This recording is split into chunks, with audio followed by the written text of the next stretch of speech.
Good evening and welcome. Tonight, we will walk a shared path of quiet wisdom and gentle discovery. The world of Zen Buddhism holds profound teachings that can transform how we experience our lives, and together, we are going to explore these truths.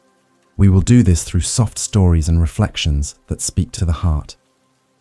Before we begin, if you feel moved to do so, please share which country you are listening from and what time it is for you. From what corner of the world do you breathe with us now? What you will find in this space are invitations to awaken and at the same time to rest. These are like fingers pointing toward the moon. Do not cling to the finger. Simply see the moon. We will explore simple truths that the busy mind often overlooks, but that the quiet heart readily recognizes. We will rest with ancient stories that reveal more than they explain. We will learn to see our thoughts as birds flying across the sky, while the sky itself remains untouched and vast. Difficult emotions will be met as messengers, carrying notes for us to read with compassion. This is a space for inner cultivation, a garden to nourish the mind and awaken the spirit. Here, you can simply be, breathe, and allow these words to guide you inward. You already carry everything that you need. We will simply remember what already lives inside you. If these words touch something deep within, return whenever you need this quiet meeting. Feel free to subscribe to keep this port of peace nearby. Now take a deep breath and arrive in this present moment. Let yourself settle into a comfortable position without any need to hold yourself in a particular way. Allow the day to gently fall away, releasing its grip on your mind and body. Simply notice your breath, a soft anchor in the here and now. Just this breath, in and out. There is nothing else you need to do. You are here, and that is enough. The first basket, a foundation for freedom, Tripitaka as inner harmony. We begin our journey with the Tripitaka, the first of the three baskets that form the Buddhist canon, the Tripitaka. This collection is often translated as the basket of discipline, but perhaps it is better understood as a guide to harmonious living. It offers a framework not of restriction, but of freedom. It is the gentle structure that allows a community and our own inner world to flourish without friction. Think of it as the banks of a river, which do not imprison the water, but give it direction and purpose, allowing it to flow powerfully and clearly. Without these banks, the water would become a scattered, stagnant swamp. In a monastery nestled among rolling green hills lived a young monk named Kale. He was earnest and sincere, but he felt the weight of the monastic rules as a heavy burden. He saw them as a cage, a series of walls that prevented him from experiencing true spiritual freedom. Every rule, from the way he was to eat his food to the manner in which he should walk, felt like a chain. He confessed his feelings of being constricted to his teacher, an elder monk named Anin, whose eyes held the calm of a deep forest pool. He felt a sense of constant unsatisfactoriness with his practice. Anin listened patiently, his presence a soft and accepting space. He did not offer complex philosophy or a stern lecture. Instead, he led Kyle to the monastery's garden, to a young vine that was beginning to climb a simple wooden trellis. "See this vine, Kyle?" he asked, his voice as gentle as the evening air. "The trellis does not imprison it. It provides support, a structure upon which the vine can grow upward, reaching for the sunlight. Without the trellis, it would sprawl on the ground, tangled and unable to receive the light it needs to bear fruit." Kyle looked at the vine, its delicate tendrils wrapping around the wood.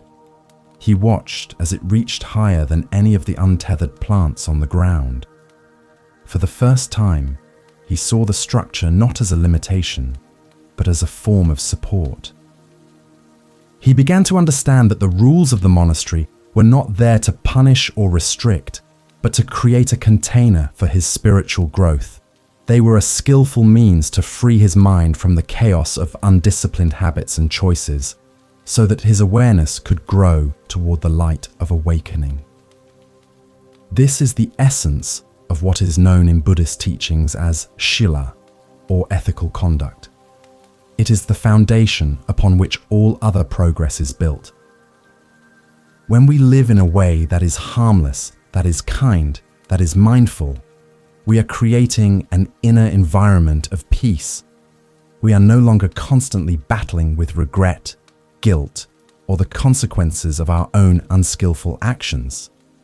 This frees up an immense amount of mental energy that can then be turned toward deeper awareness and insight. It is not about becoming perfect, but about creating a stable ground on which to walk. The discipline of the Vinaya is a practice of kindness, both to ourselves and to others. It is the recognition that our freedom is deeply interconnected with the freedom of all beings. When we act with integrity, we contribute to a world of trust and safety. We become a refuge for others, just as the teachings become a refuge for us. The structure it provides is not an external imposition, but an internal alignment with the natural flow of things, a way of moving through the world with less friction and more grace, releasing the tension we hold. The Buddha himself spoke of this foundation. He said that just as all the great rivers of the world flow into the ocean, all of his teachings on the path to enlightenment flow from the single ground of ethical living. It is the starting point, the path itself, and the beautiful result. It is the first step in calming the turbulent waters of the mind, so that we might one day see the clear reflection of the moon on its surface. It is the practice of letting go of that which causes harm, so that we can hold that which brings peace. As we continue our journey tonight, let this gentle understanding settle in your body. There is no need to strive or force it. Simply allow the idea of a supportive structure to be present with you. Imagine the feeling of being held, of being guided, so that you can relax and grow without effort. Let your body soften as you breathe in and out. The foundation is being laid, and you are safe to rest upon it. Let the breath be your gentle guide. This story of the young monk Kyle shows us how true freedom is not the absence of structure, but the presence of a wise and compassionate one.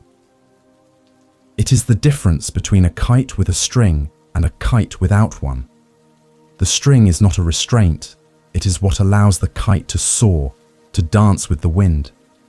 Without it, the kite would simply tumble to the ground. Our practice of mindfulness and kindness is that string. It connects us to the earth, to our bodies, and to our hearts, so that our spirit can fly. Soften your body now. Let go of any need to hold on. There is no tension required to simply be here. Allow yourself to be supported by the surface beneath you, just as the vine is supported by the trellis. This is the first step toward a deep and restful sleep, a sleep born of harmony and trust.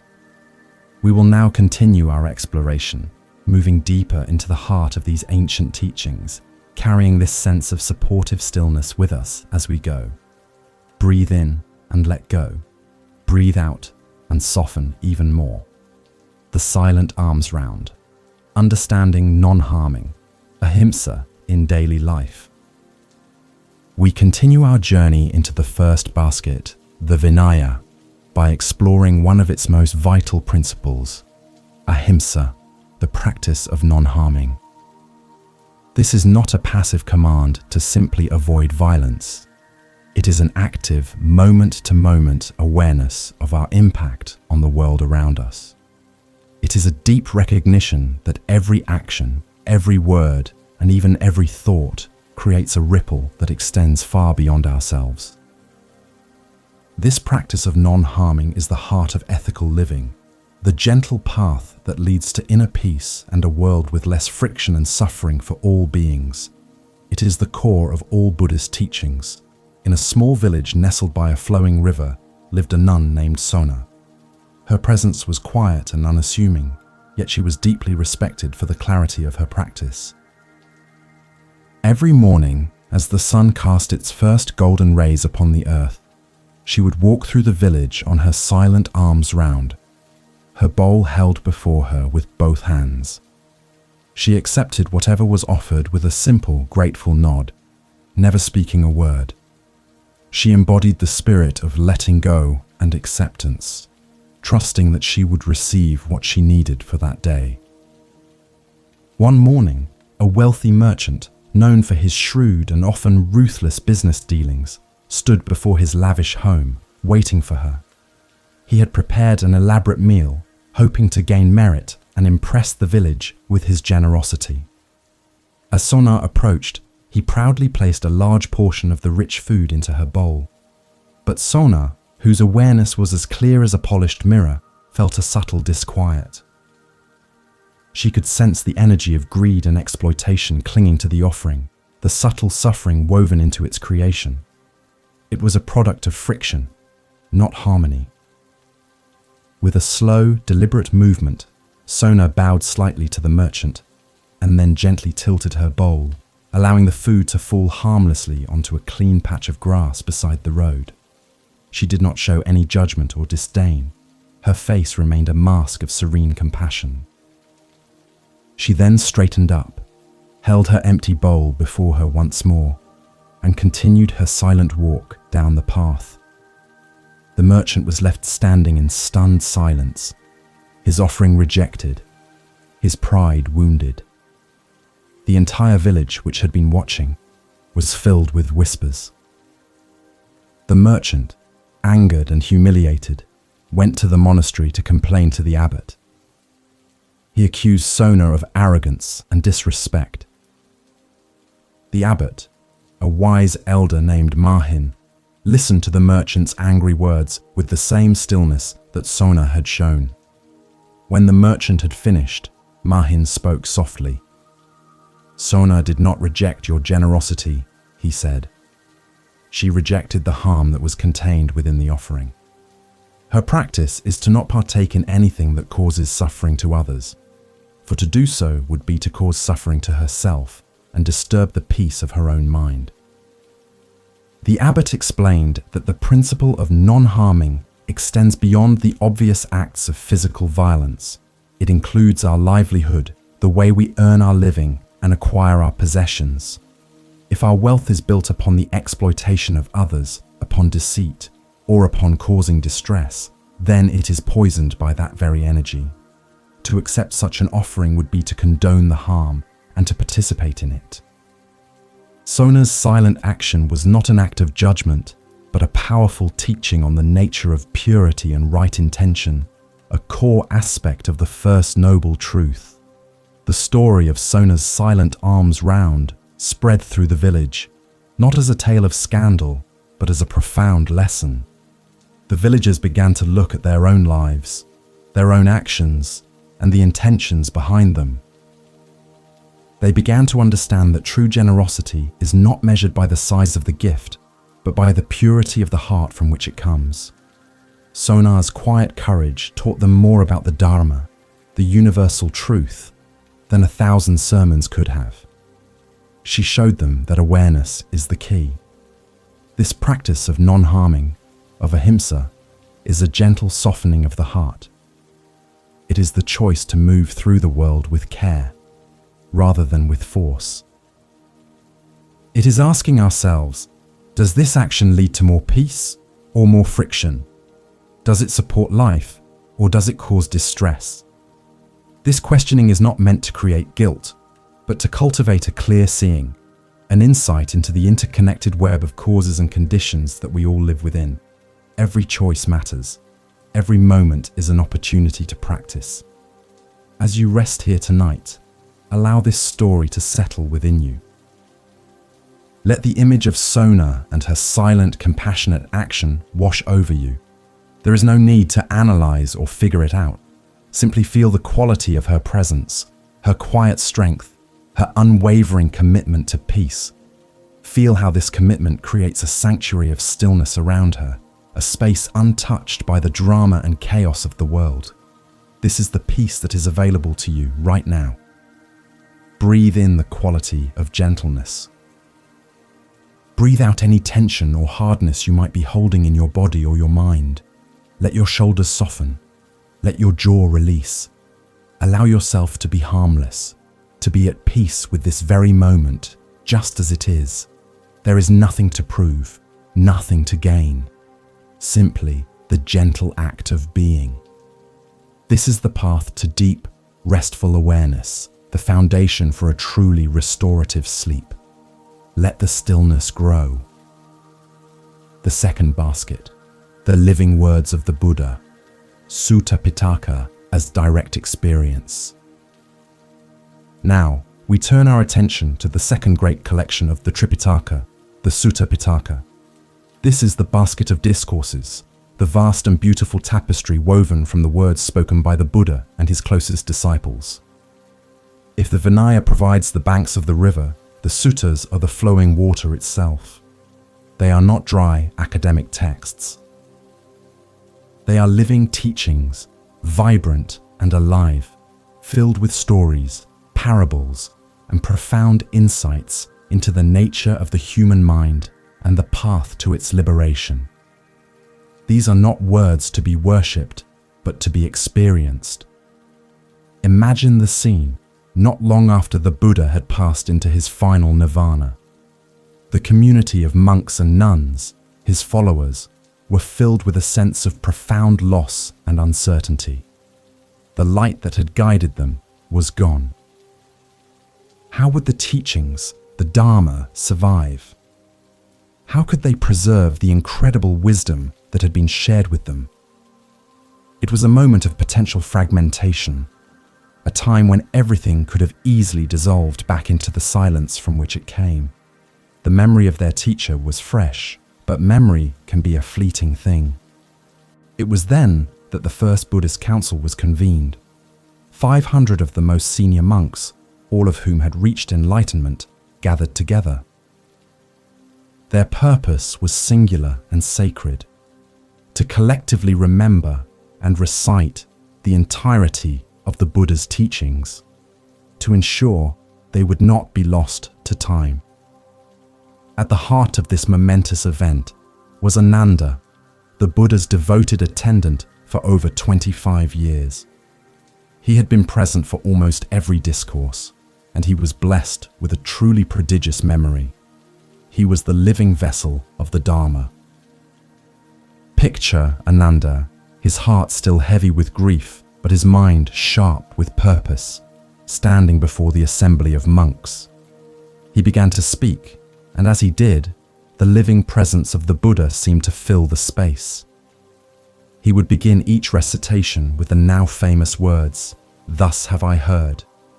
This was not a claim to ownership, but a humble testament to his role as a conduit, a faithful witness to the truth he had been privileged to hear directly. The other monks listened with deep, unwavering attention, their minds absorbed in the flow of words.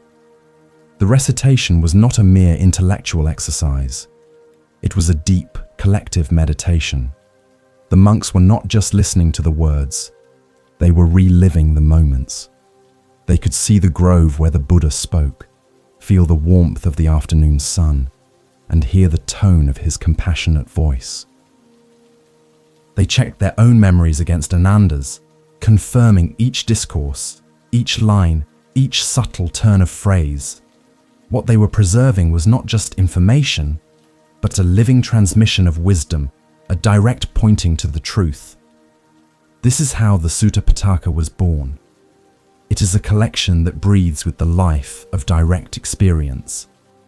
The Buddha's teachings, as recorded in these suttas, are not presented as a rigid dogma to be blindly believed. Instead, they are an invitation to investigate, to see for yourself.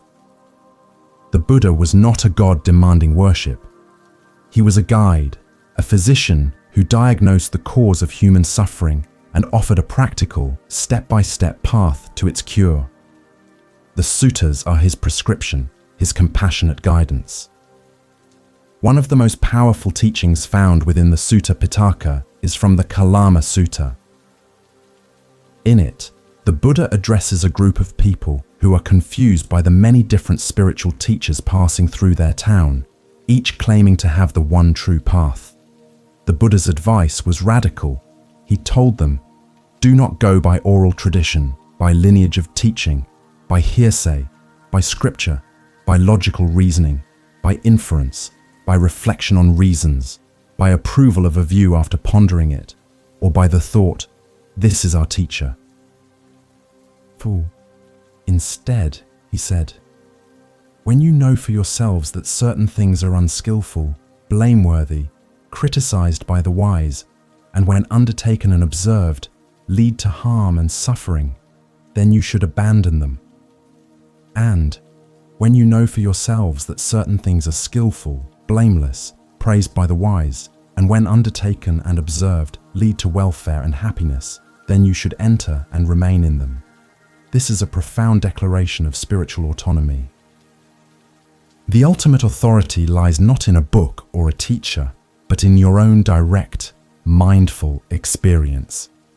As you lie here, let this spirit of gentle inquiry infuse your awareness. You are not being asked to believe anything. You are simply invited to observe, to notice what leads to peace and what leads to friction within your own being. Let your breath be your first object of investigation. Notice the simple, undeniable reality of it, the gentle rise and fall of your chest or abdomen.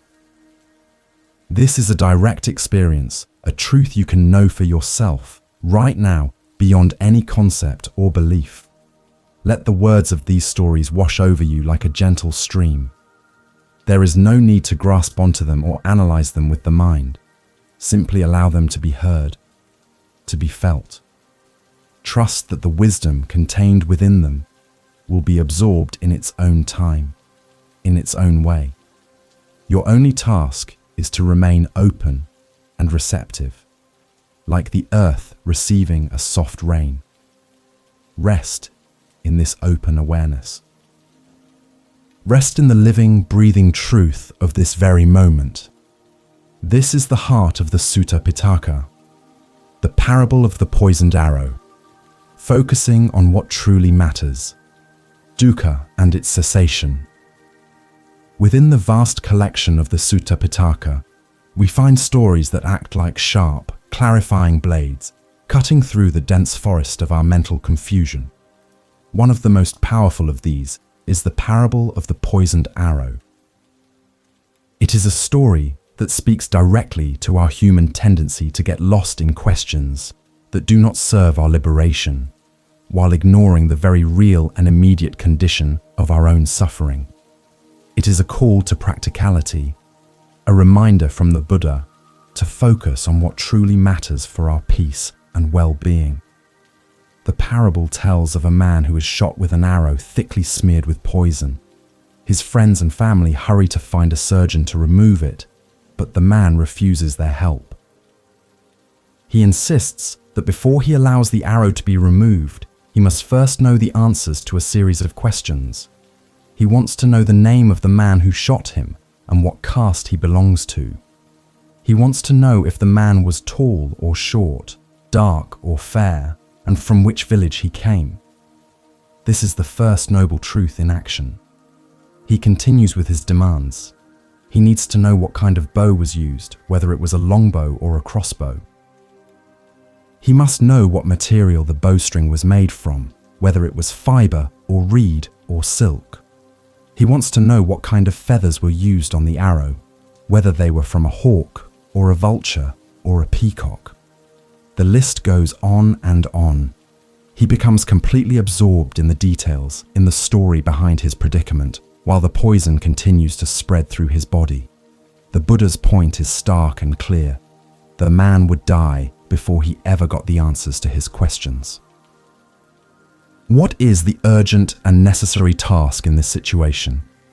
It is simply to remove the arrow and treat the wound. All other questions, while perhaps interesting, are completely irrelevant to his survival. The immediate reality is the presence of suffering, and the urgent need for its cessation. This is the central focus of all Buddhist teachings. There is no time to waste on a metaphysical goose chase. In a small Zen temple, a keen-witted scholar came to visit the master, Hakuin. The scholar was filled with questions about the origins of the universe, the nature of God, and the afterlife. He had read many books and debated with many teachers, and his mind was a whirlwind of complex cosmological theories. He began to pepper Hakuin with these grand questions, expecting a profound philosophical discourse. He was ready to show off his intellectual prowess and perhaps even trap the master in a contradiction. Hakuin listened for a few moments, his face impassive. He then silently rose, went to the hearth, and began to prepare a cup of tea. The scholar, momentarily confused by the lack of engagement, fell silent. Hakuin carefully performed the simple ceremony of making tea, his movements filled with a deep and quiet attention. He then brought the single cup of steaming tea to the scholar and placed it gently before him. He bowed his head slightly and returned to his seat, saying nothing.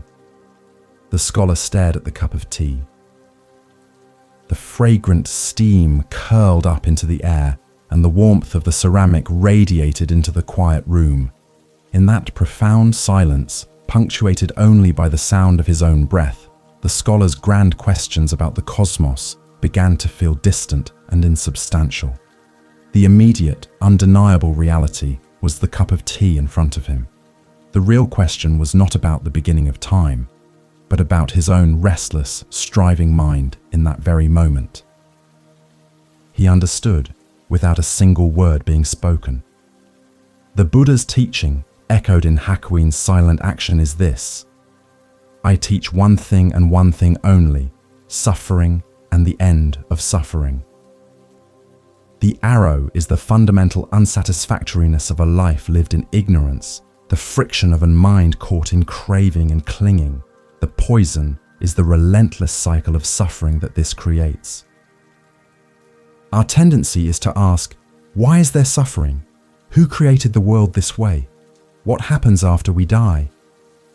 The Buddha gently sets these questions aside as a thicket of views, a wilderness of views, a contortion of views. They do not lead to peace, to disenchantment, to cessation, to enlightenment. The path he offers is a practical one. It is the direct observation of suffering as it arises in our own experience. It is the investigation of its cause, which is always found in our own minds, in our patterns of clinging and aversion. And it is the practice of the path that leads to its end. It is about removing the arrow, here and now, not endlessly speculating about its origins. As you rest here, breathing in and breathing out, perhaps you can feel the truth of this in your own life. We spend so much time and energy lost in thought, worrying about the past, planning for the future, analyzing and judging. We create elaborate stories about ourselves and our problems. But what is the immediate, undeniable reality of this moment? It is the feeling of the breath in your body, the sensation of the blankets against your skin, the soft sounds in the room. This is where life is. This is where peace is found. The river of no self, embracing impermanence, anicca and anatta. We now flow deeper into the heart of the Sutta Pitaka to explore two of the most essential and liberating teachings of the Buddha, anicca, which means impermanence, and anatta, which means no self or not self. These are not philosophical concepts to be debated, but realities to be observed directly in our own experience. Together, they form a powerful antidote to our deepest held attachments, the very attachments that cause our suffering. By learning to see the constant flow of change, we can begin to soften our grip and find freedom. There was an old ferryman named Ren who had spent his entire life, from boyhood to old age, carrying people across the same wide, slow-moving river. He knew every current, every eddy, every rock beneath the surface. He felt the river was a part of him, a constant and unchanging presence in his life. One day, the great Zen master Dogen came to the river and asked to be ferried across. As they moved over the water, Dogen remained silent, simply watching the play of light on the surface. When they reached the other side, Ren, proud of his lifelong connection to the river, said, "Master, I have crossed this river thousands upon thousands of times. I know it better than I know myself." Dogen smiled gently and replied, "Tell me, old friend, have you ever stepped in the same river twice?" Ren was puzzled. Of course, he had. He crossed it every day. But as he looked into Dogen's clear eyes, he began to understand the deeper meaning. The water that flowed past his boat in that moment was not the same water that had flowed past it yesterday, or even a moment ago. Dogen continued, "The river you crossed this morning is gone forever. The boat you are sitting in is slowly aging and changing with each journey, and the man who is rowing this boat is not the same man who rowed it yesterday. Your body has changed, your thoughts have changed, your feelings have come and gone like clouds in the sky." In that moment, Ren saw the profound truth of impermanence, anicca. He realized that everything he thought was solid and permanent was, in fact, in a state of constant, unrelenting flux. The river was not a thing, but a process.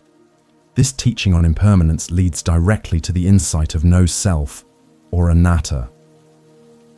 If everything is constantly changing, where can we find a permanent, unchanging self, or I? The Buddha taught that what we call our self is actually a temporary coming together of 5 interconnected processes, which are known as the 5 aggregates or skandhas.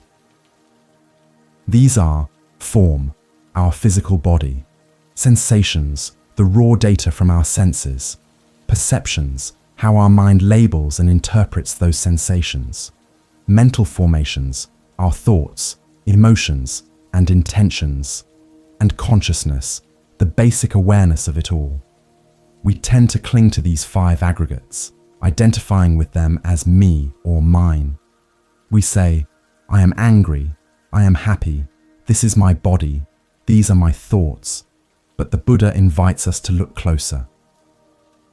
Is your body the same as it was 10 years ago? Are your feelings the same as they were an hour ago? Are your thoughts the same as they were a moment ago? We see that all of these components are like the water in Ren's river, constantly flowing, constantly changing. There is no solid, separate entity behind them that we can call a self. This can sound frightening at first. If there is no self, who am I? But this teaching is not one of annihilation. It is a teaching of profound liberation. The self that we work so hard to protect and promote, the ego, is the source of so much of our suffering. It is this false sense of a separate self that feels wounded by criticism, that fears old age and death, that craves pleasure and pushes away pain. When we see through this illusion, we are freed from this heavy burden. We can relax. The Zen master Shunryu Suzuki Roshi spoke of this beautifully. He said that we should have a don't know mind or a beginner's mind. When we think we know who we are, we become rigid and fixed. We are no longer open to the endless possibilities of the present moment. But when we embrace the truth of no self, we become like the river itself, fluid, adaptable, and free. We are no longer trying to hold on to a fixed identity, and we can simply respond to life as it unfolds, moment by moment. As you lie here, feel the truth of this in your own body. Notice the sensations, the feeling of warmth, of pressure, of tingling. Are they solid and permanent? Or are they constantly shifting and changing, like patterns of light on water? Notice your thoughts. Do they stay still? Or do they appear and disappear, like clouds passing in the sky. You are not these sensations. You are not these thoughts. You are the vast, open awareness in which all of this is happening. Let go of the need to be someone. Let go of the story of me. For a few moments, just rest in the simple, direct experience of being. The breath breathing itself, the heart beating itself, the sounds appearing and disappearing. There is no one here doing any of this. It is all just happening. This is the great release.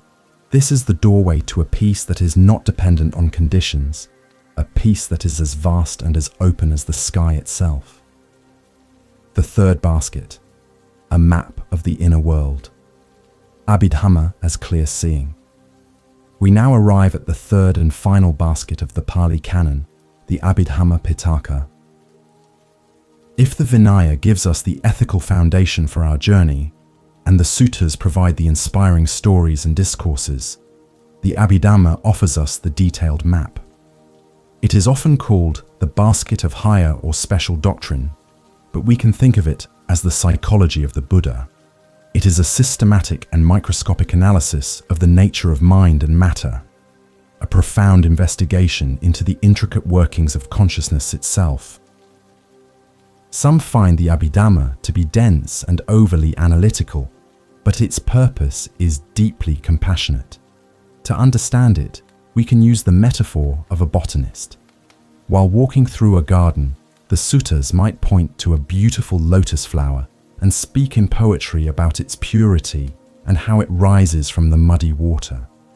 This is inspiring and points us toward the truth. The Abhidhamma, however, is like the botanist who carefully dissects the lotus. It examines the structure of its petals, the composition of its stem, the network of its roots, and the precise conditions of the water and mud that allow it to grow. This detailed analysis is not meant to destroy the beauty of the flower, but to understand it completely. By understanding every component and every condition that gives rise to the lotus, we gain the practical wisdom to cultivate lotuses ourselves. In the same way, the Abhidhamma dissects our experience. It minutely catalogues every type of consciousness, every mental factor, every physical process. Its aim is to show us with undeniable clarity exactly how suffering arises from specific causes and conditions, and how freedom can be cultivated by changing those conditions. Imagine a young scribe in an ancient monastery, a woman named Mara, who was tasked with the monumental job of organizing the palm leaf manuscripts of the Abhidhamma. At first, she was overwhelmed. The texts seemed like an endless and abstract list of mental states and phenomena, far removed from the heartfelt stories she loved in the suttas. Her mind felt dry and confused, and she questioned the value of this seemingly cold analysis. She felt lost in a forest of technical terms, a feeling that can create its own kind of friction. Her teacher, an old monk with a patient smile, saw her struggle. He did not ask her to study harder. Instead, he invited her to sit with him and simply observe her own mind. When a feeling of frustration arises, he said softly, do not push it away. Do not call it my frustration. Simply note, there is frustration. See it for what it is, a collection of sensations in the body, a particular quality of thought. Notice how it arises when certain conditions are present, and how it passes away when those conditions change. Mara began to practice this way. She started to use the Abhidhamma's categories not as an abstract system, but as labels for her own direct experience. When a happy memory arose, she noted the pleasant feeling, the specific thoughts, the lightness in her body. She saw it as a particular type of consciousness, a citta, arising with its accompanying mental factors, or citasikas. She was no longer just Mara being happy. She was an observer watching a temporary combination of mental and physical phenomena. Through this practice, the Abhidhamma came alive for her.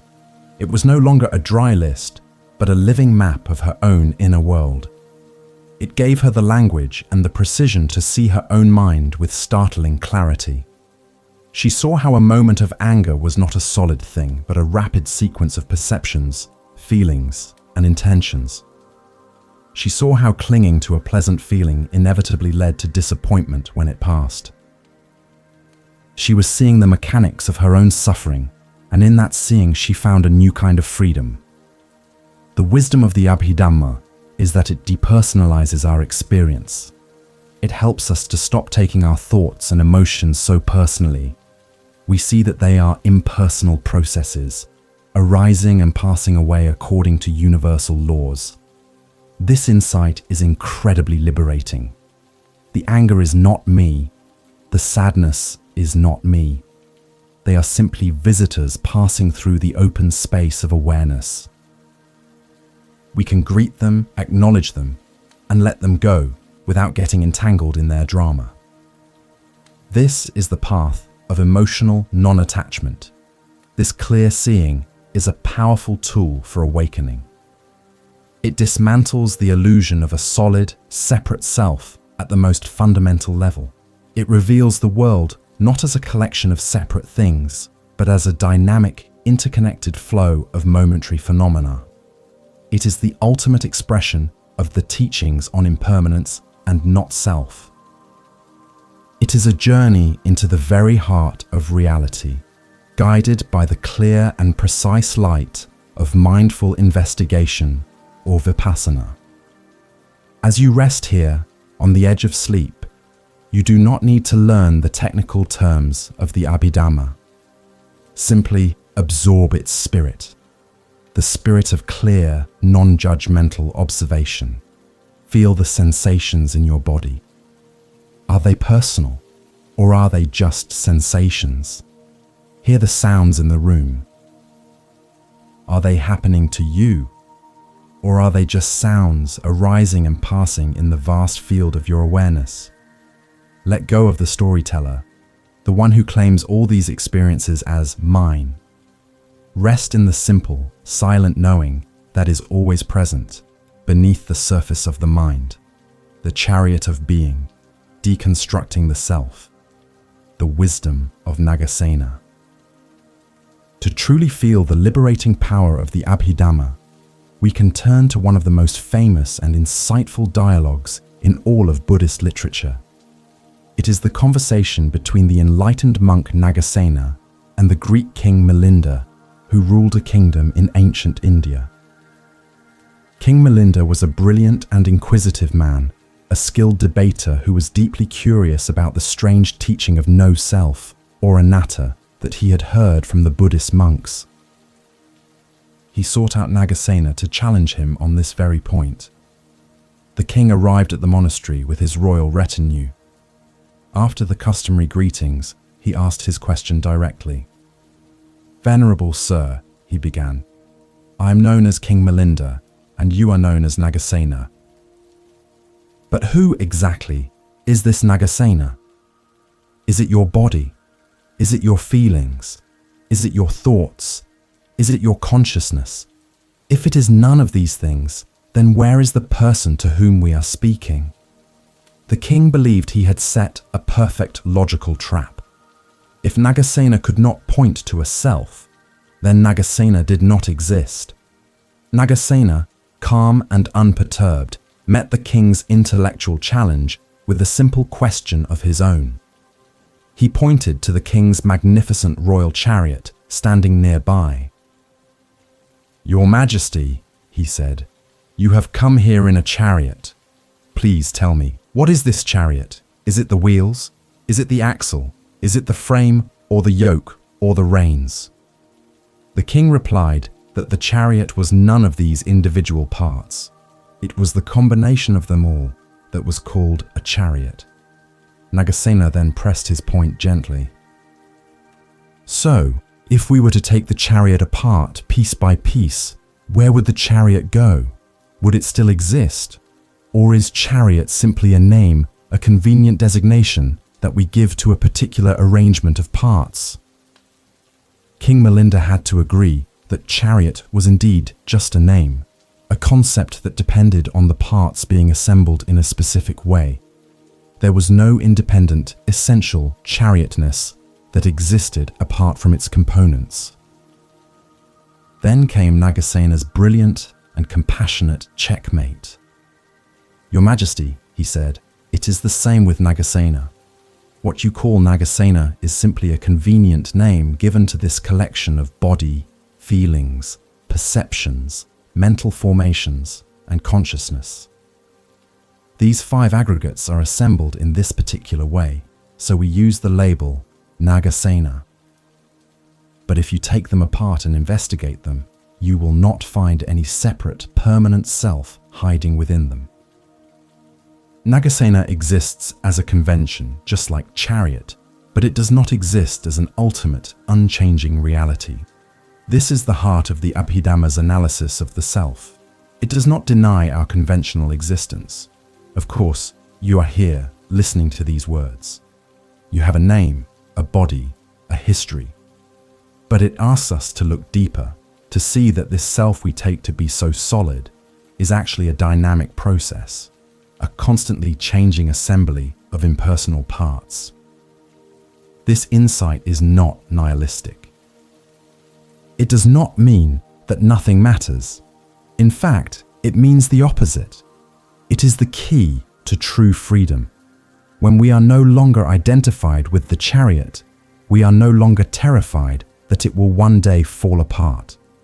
The fear of death, of loss, of failure, is all rooted in our clinging to this temporary assembly as me. When we see it for what it is, a process, a flow, then we can relax. We can enjoy the journey without being terrified of the destination. We are no longer a noun, but a verb.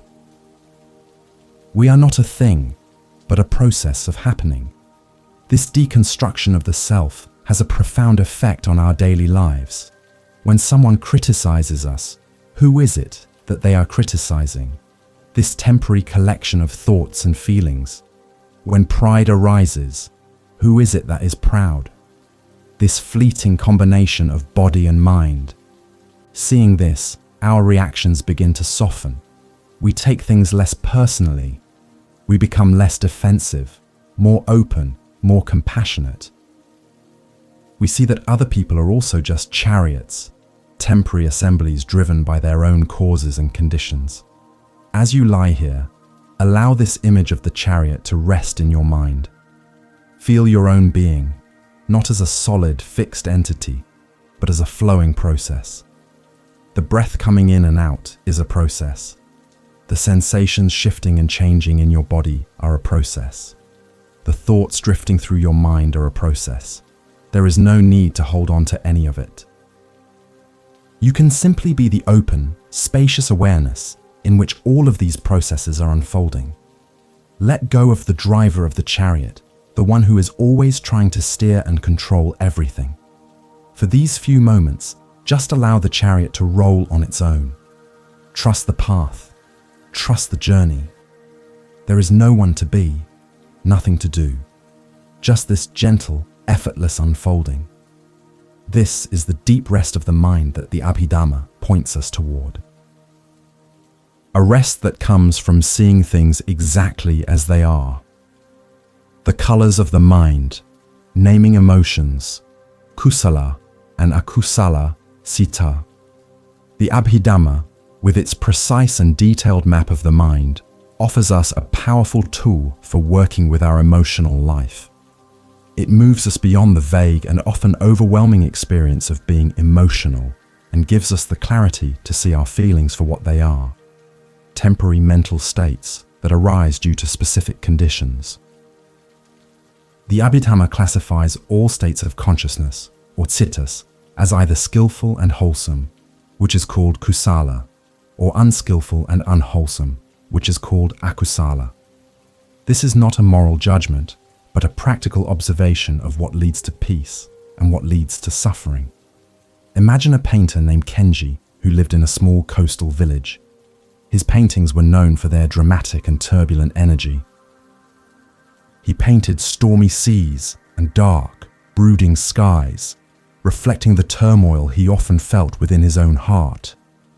He was a man of intense emotions, frequently swept away by waves of anger, frustration, or melancholy.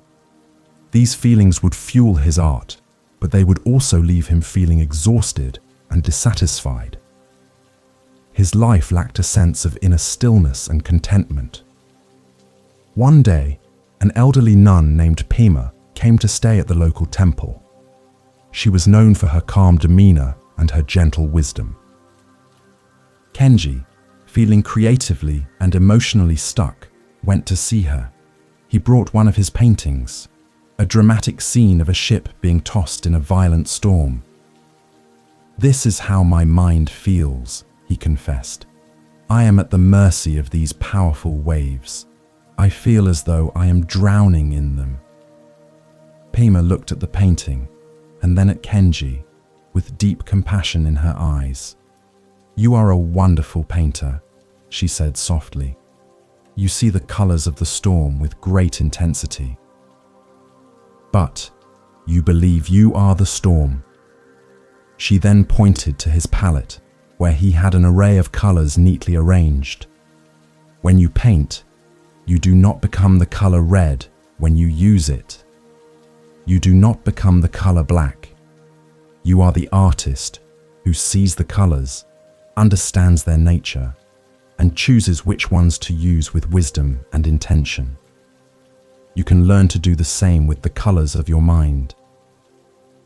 Pema began to teach Kenji the practice of naming his emotions, a practice rooted in the clear seeing of the Abhidhamma. "When anger arises," she instructed, "do not say, 'I am angry.' This creates a solid and personal identity. Instead, simply and gently note in your mind, 'There is anger here,' or even just anger. You are naming the color. You are acknowledging its presence on the palette of your mind without becoming it." She taught him to observe it with a kind and curious attention. Kenji began to practice this. When he felt a surge of frustration while painting, he would pause, take a breath, and inwardly name it. Frustration. He noticed the physical sensations associated with it, the tightness in his chest, the heat in his face. He noticed the thoughts that accompanied it. He simply observed it all, without judgment, as if he were studying a new color he had never seen before. And he noticed that by simply naming it and observing it, the emotion lost much of its power. It was no longer a wave that overwhelmed him, but a color he could observe. This is the difference between reacting and responding. Reaction is unconscious. An emotion arises and we are immediately swept away by it, identified with it. We become the anger, the fear, the sadness. This is the unsclerotic akusala path. Response, on the other hand, is born of mindfulness. An emotion arises and there is a moment of awareness, a pause. In that pause, we have a choice. We can see the emotion as just an emotion, a temporary visitor. We can name it, feel it in the body, and let it pass without being carried away. This is the skillful kusala path. The great Zen teacher, Pema Chodron, speaks of making friends with our emotions. This does not mean indulging them or allowing them to run our lives. It means turning toward them with a gentle, non-judgmental curiosity. It means dropping the storyline, the who did what to whom, and just being with the raw energy of the feeling itself. When we do this, we discover that even our most difficult emotions have a message for us. They are messengers, and when we listen to their message with kindness, they no longer have to shout. As you lie here tonight, you can practice this gentle art of naming. Perhaps there is a feeling of tiredness in your body. You can softly note, tiredness. Perhaps there is a lingering worry in your mind. You can name it, worrying. You are not trying to get rid of anything. You are simply acknowledging what is present with a soft and friendly attention. This is a profound act of self-compassion. It is the beginning of a deep inner peace. Let the colors of your mind come and go. You are not the colors. You are the vast open canvas of awareness upon which they appear. You are the silent, knowing presence that is aware of them all. Rest in this awareness. It is your true nature. It is a space of unconditional peace, always available, no matter what storm may be passing through. Allow yourself to dissolve into this peaceful, spacious awareness as you drift towards sleep. The golden lacquer of awareness, the wisdom of kintsugi, acceptance and transformation. The clear seeing of the Abhidhamma, which allows us to dissect our experience into its component parts, does not lead to a cold, sterile view of life. On the contrary, when combined with compassion, it opens the door to a profound and beautiful transformation.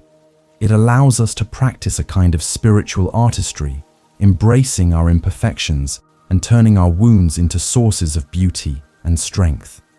This is perfectly captured in the ancient Japanese art of kintsugi. Kintsugi, which means to join with gold, is the art of repairing broken pottery. But instead of trying to hide the cracks, the kintsugi master highlights them. The broken pieces are carefully reassembled, and the cracks are filled with a special lacquer mixed with powdered gold, silver, or platinum. The result is a piece of pottery that is not only repaired, but is considered more beautiful and more valuable than it was before it was broken. The lines of breakage become part of its unique history, a testament to its resilience. Imagine a potter who has spent weeks working on a magnificent vase. It is his masterpiece, perfectly symmetrical, flawlessly smooth. Then, in a moment of carelessness, he drops it and it shatters on the stone floor. His heart is broken along with the vase. He sees only failure, ruin, and loss. The perfection he strove for is gone forever. His first impulse is to sweep up the shards and throw them away, to hide the evidence of his failure. This is how we often relate to our own perceived flaws and failures. A wise Zen master, visiting the potter, sees his despair. The master gathers up the broken pieces with great care. He does not offer false words of comfort or tell the potter it does not matter. He acknowledges the reality of the breakage, but then he begins to teach the potter the art of kintsugi. He shows him how to see the cracks not as a tragedy, but as an opportunity. The vase was beautiful in its perfection, the master says, but now it has the chance to become something more. It can become a story. This is how the Abhidhamma, when joined with a compassionate heart, invites us to work with ourselves. The practice of insight meditation, of vipassana, is like a bright light that illuminates all the hidden corners of our minds. It shows us our cracks, our conditioned patterns, our habits of clinging and aversion. It reveals the ways in which we have been broken by life, the wounds we carry from our past. Our ordinary tendency is to feel shame about these cracks, to try to hide them or pretend they are not there. The wisdom of kintsugi, however, suggests a different path. It invites us to turn toward our brokenness with a gentle and loving attention. The golden lacquer is our own mindful awareness. When we bring a warm, non-judgmental attention to our pain, to our fear, to our feelings of inadequacy, we are beginning the process of repair. We are not trying to erase the cracks, but to fill them with the gold of our own compassionate presence. The philosopher Alan Watts spoke about the beauty of imperfection. He pointed out that in nature, nothing is perfectly symmetrical or flawless. A tree, a cloud, a stone, they all have a certain roughness, an irregularity that is the very source of their beauty and character.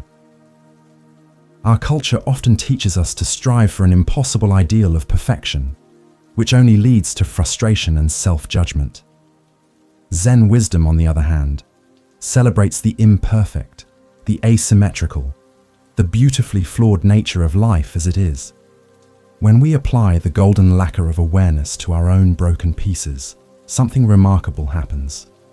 The very places where we were once most wounded become our greatest strengths.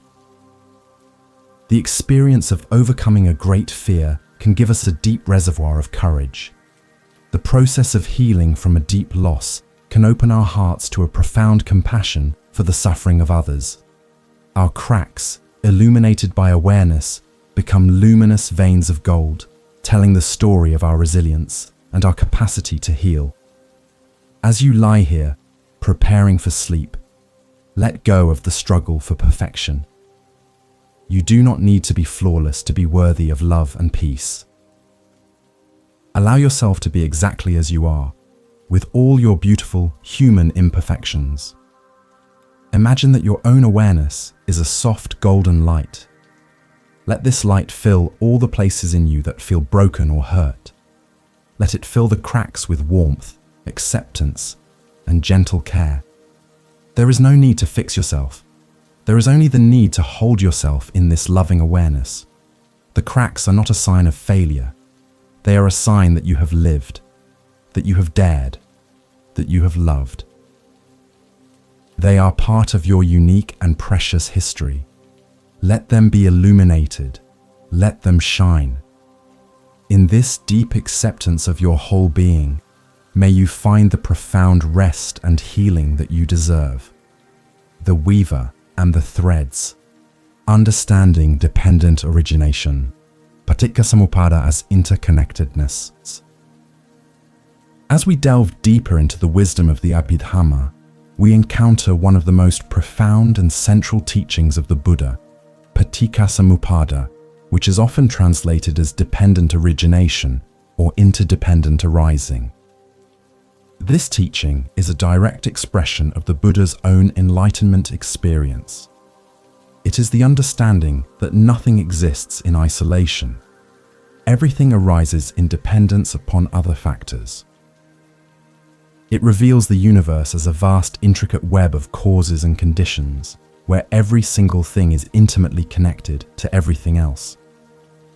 To grasp this profound concept, which can seem abstract at first, let us imagine an old weaver sitting at her large wooden loom.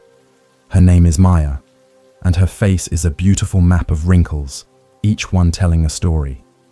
A young, inquisitive disciple named Jian comes to her, confused by the teaching of interconnectedness. He sees the world as a collection of separate objects and separate people. How can it be, he asks, that my happiness is connected to the flight of a bird, or that the falling of a leaf is connected to the turning of a star? Maya smiles, her fingers never ceasing their dance among the countless colorful threads. She does not answer with words. Instead, she beckons Jian closer to the loom. "Look at this tapestry we are weaving," she says, her voice as soft as worn silk. "You see this single thread of brilliant gold. Where does it come from? It comes from the silkworm. The silkworm depends on the mulberry leaf. The mulberry tree depends on the soil, the rain, and the sun. The sun's light traveled across the vastness of space to get here. The rain was once part of a distant ocean. She then takes that single golden thread and gives it a gentle tug. Jian watches, mesmerized, as the entire tapestry ripples. The threads of deep blue, fiery red, and earthy green all shift and adjust in response to that one small movement. "You see," Maya says, "this one thread does not exist by itself. It is held in place by every other thread. It gives support to the threads around it, and it is supported by them. To touch one thread is to touch the entire tapestry. Nothing is separate. This is the web of causes and conditions. This is the vision of dependent origination." The Buddha applied this understanding specifically to the arising of suffering, of dukkha. He laid out a chain of 12 links, showing how, from a fundamental ignorance of our true nature, a whole cascade of craving, clinging, and suffering arises. From ignorance comes karmic formations. From formations comes consciousness. From consciousness comes name and form. From name and form come the six senses. From the six senses comes contact. From contact comes feeling. From feeling comes craving. From craving comes clinging. From clinging comes becoming. From becoming comes birth. And from birth comes old age, death, sorrow, and despair. This can sound complex, but the essence is simple. Our suffering is not random. It does not appear from nowhere. It arises from a chain of preceding causes and conditions. But the beauty of this teaching is that if suffering arises dependently, it can also cease dependently. If we can interrupt the chain, the whole process of suffering unravels. The key point of intervention is at the very beginning. By cutting through the root of ignorance with the sword of wisdom, the entire chain reaction of suffering is stopped. The Zen master Thich Nhat Hanh gave us a beautiful word for this reality: interbaying. He would hold up a single sheet of paper and invite his students to look deeply into it. If you are a poet, he would say, you will see a cloud floating in this sheet of paper. Without a cloud, there will be no rain. Without rain, the trees cannot grow, and without trees we cannot make paper. He would continue, showing how the sunshine, the logger who cut the tree, the wheat for the logger's bread, and the logger's parents are all present in that single sheet of paper. This insight of interconnectedness is a powerful antidote to our sense of alienation and loneliness. The illusion of being a separate self, a chariot existing on its own, creates a feeling of being cut off from the world. But when we see with the eyes of dependent origination, we realize that we are never alone. We are intimately woven into the fabric of life. The air we breathe has been breathed by countless beings before us. The food we eat is a gift from the earth, the sun, and the rain. Our very consciousness is part of a stream that flows through all of life. As you rest in the quiet of this night, feel this interconnectedness in your own body. Feel how your breath connects you to the atmosphere of the entire planet. Feel how the pull of gravity connects you to the heart of the earth. Let the boundaries of your skin soften. Imagine yourself not as a solid, separate object, but as a wave in the vast ocean of being, a temporary, beautiful expression of the whole universe. You do not need to understand the 12 links intellectually. Just rest in the feeling of being connected. You are part of the great tapestry. You are supported by the whole universe, and the whole universe is supported by you. There is no need to feel alone. There is no need to carry the burden of your life all by yourself. You are held. You are part of a dance that is as old as time itself. Rest in this knowing. Let it soothe you into a deep and peaceful sleep. The empty cup. The power of beginner's mind. Shoshin as a path to wisdom. As we journey through these profound teachings of the Tripitaka, from the ethics of Vinaya to the deep analysis of Abhidhamma, there is a certain quality of mind that is essential if we are to receive their wisdom. This quality is known in Zen as Shoshin, which translates as beginner's mind. It is the practice of approaching every moment, every experience, and every teaching as if for the first time, with a mind that is open, eager, and free from preconceived notions. It is the antidote to the arrogance of the expert mind, which is often closed to new learning. There is a classic Zen story that perfectly illustrates this principle. A learned university professor, a man who had spent years studying spiritual philosophy, came to visit the Zen master Nanin. The professor came not so much to learn, but to display his own extensive knowledge and perhaps to debate with the master. As soon as he was seated, he began to talk, pouring out a torrent of theories, concepts, and opinions about the nature of Zen and enlightenment. He was a fountain of information. Nanin listened patiently, saying nothing. While the professor talked, the master began to serve tea. He placed a cup in front of the professor and began to pour.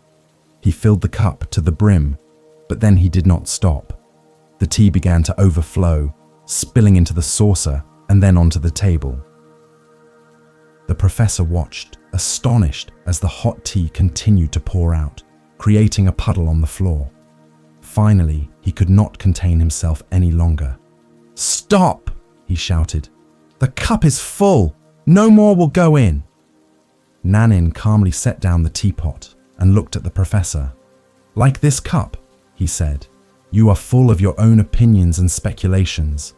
How can I show you Zen unless you first empty your cup?"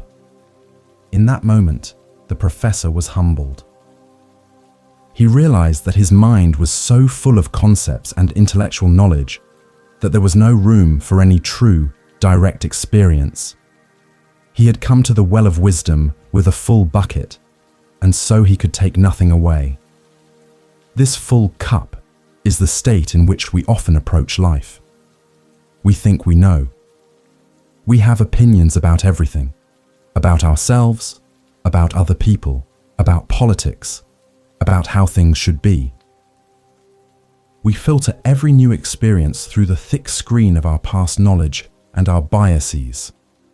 This expert mind, this don't know mind, is a prison. It prevents us from seeing the world with freshness and wonder. It keeps us trapped in the old, repeating patterns of our conditioning. A beginner's mind, on the other hand, is a mind of openness and curiosity. It is the mind of a small child who looks at a flower or an insect with complete fascination, without a name, without a category, without a judgment. It is the willingness to say, "I don't know." This is not a statement of ignorance, but a statement of profound wisdom and humility. It opens the door to genuine learning and direct insight. It allows life to reveal its secrets to us. The great Zen teacher Shunryu Suzuki Roshi, who introduced the term beginner's mind to the West, said, "In the beginner's mind there are many possibilities, but in the expert's there are few." When we are a beginner, anything is possible. We are not limited by the right way to do things. We are free to explore, to make mistakes, to be creative. This is true not only in spiritual practice, but in all areas of life, in our relationships, in our work, in our art. This is especially crucial when we study profound teachings like the Abhidhamma. It is very easy for the mind to grasp onto the complex lists and categories and turn them into another form of intellectual baggage. We can become proud of our knowledge of the 52 mental factors, using it to analyze and judge ourselves and others. When this happens, we have missed the entire point. The teachings are not meant to be collected like trophies. They are meant to be a raft to carry us to the other shore of liberation. Once we have crossed, we leave the raft behind. So, as you lie here, on the verge of sleep, see if you can let go of everything you think you know. Let go of the story of who you are, what your problems are, what you need to do tomorrow. Let go of being an expert on your own life. For these few moments, allow yourself to be a complete beginner. A beginner at resting. A beginner at breathing. A beginner at being. Feel the sensation of your breath as if you have never felt it before. Notice the simple raw miracle of it, the gentle expansion and contraction. There is nothing to understand, nothing to achieve. Just the simple, curious observation of this moment's experience. Empty your cup. Let go of the day. Let go of your plans. Let go of your identity. Rest in this open, spacious, don't know mind. It is a space of infinite peace, a space where true rest is possible. Not too tight, not too loose, the middle way. Balancing effort and ease. Having journeyed through the 3 baskets of the Tripitaka, we now arrive at a teaching that lies at the very heart of the Buddha's path, the middle way. This is not a compromise or a halfway point between 2 extremes. It is a transcendent path that avoids the pitfalls of both self-indulgence and self-mortification. It is a path of profound balance, a wise and compassionate approach to life and to spiritual practice that brings together effort and ease, diligence and relaxation. It is the key to sustainable practice and lasting peace. To understand this, we must go back to the story of the man who would become the Buddha, Siddhartha Gautama. Before his great awakening, he spent 6 long years practicing extreme forms of asceticism. He believed, as did many spiritual seekers of his time, that by punishing the body, he could liberate the spirit. He fasted until his ribs protruded like the rafters of a ruined shed. He slept on beds of thorns. He held his breath until he felt his head would explode. He pushed his body and mind to the absolute brink of existence. But these extreme practices did not lead to enlightenment. They led only to exhaustion and despair. His body was broken, and his mind, instead of becoming clear, was clouded with weakness and pain. One day, utterly depleted, he collapsed by the side of the Neranjara River. He realized in that moment that torturing his body was just as much of an obstacle to wisdom as indulging it in mindless pleasure had been during his earlier life as a prince. Both were dead ends, rooted in a fundamental misunderstanding. As he lay there, weak and disillusioned, a faint memory from his past arose in his mind. He remembered an old music teacher instructing a student on how to tune a sitar, a stringed instrument. The string cannot be too loose, the teacher had said, or it will not make a sound. But if it is too tight, it will stretch and snap. It must be tuned just right, not too tight and not too loose, to produce a beautiful and harmonious melody. This simple memory was a profound revelation for Siddhartha. He realized that his spiritual practice had been like a string pulled far too tight. He had been applying a kind of violent effort, a striving born of aversion to his own suffering. He understood that the path to awakening must be like that perfectly tuned string. It required effort, yes, the diligence to stay awake and mindful, but it also required a softness, a gentleness, an acceptance. It was a path of balance, a middle way between the 2 extremes he had experienced. With this newfound insight, he accepted a bowl of rice milk from a young village girl named Sujata, ending his long and damaging fast. This simple act of nourishment was a profound act of self-compassion, a turning away from the path of self-punishment. He regained his strength, and with a mind that was now balanced and clear, he sat beneath the Bodhi tree, the tree of awakening, with a new resolve. He would not strain, and he would not be lax. He would simply sit with a steady, balanced attention. This middle way applies to every aspect of our meditation practice and our lives. In our sitting meditation, if our effort is too loose, we will simply fall asleep or get lost in daydreams. Our mind will be dull and scattered. But if our effort is too tight, we become tense and agitated. We start striving to get somewhere or to have an experience. We judge our practice, criticizing ourselves when the mind wanders. This tight, forceful effort creates more friction and suffering. The practice is to find that beautiful, delicate balance. We maintain an upright and dignified posture, which embodies a sense of wakefulness.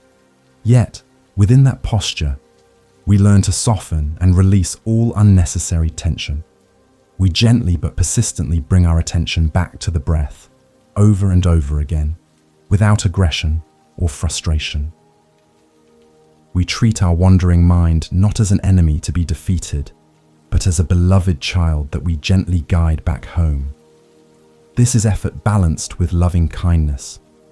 As you lie here, you can explore this middle way in your own body. Notice if you are holding any tension. Are your shoulders tight? Is your jaw clenched? Are you trying too hard to relax? The very effort to force relaxation can create its own tension. The instruction is not to make yourself relax, but to allow yourself to soften. It is a letting go, not a doing. It is like unclenching a fist you did not even realize you were making. Let your effort be the gentle intention to stay present with the experience of your body resting here. Let your ease be the permission you give yourself to be exactly as you are, without needing to change a thing. Not too tight, not too loose. Just this gentle, balanced awareness. This is the path of the Buddha. It is the path that leads to a deep and harmonious rest, a rest that is both alert and completely at ease.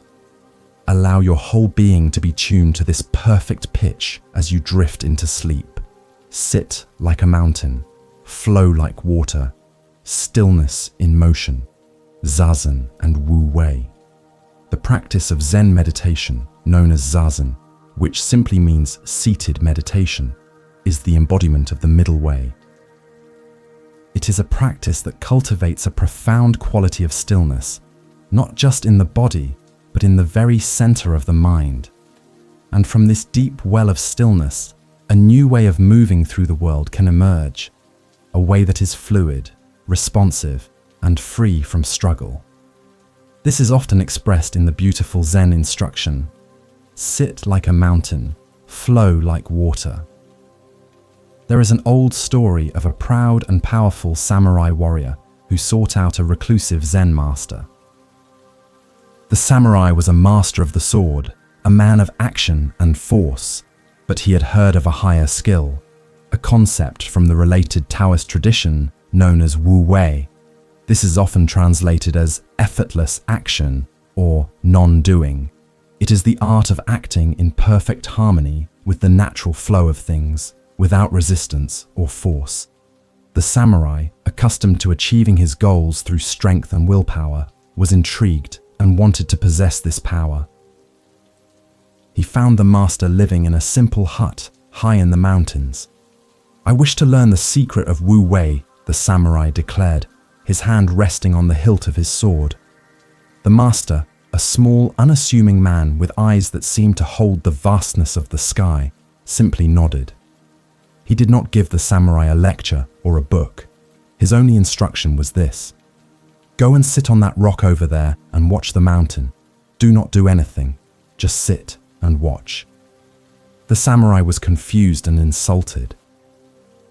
He was a man of action, not a rock gazer. But the master's presence was so powerful that he felt compelled to obey.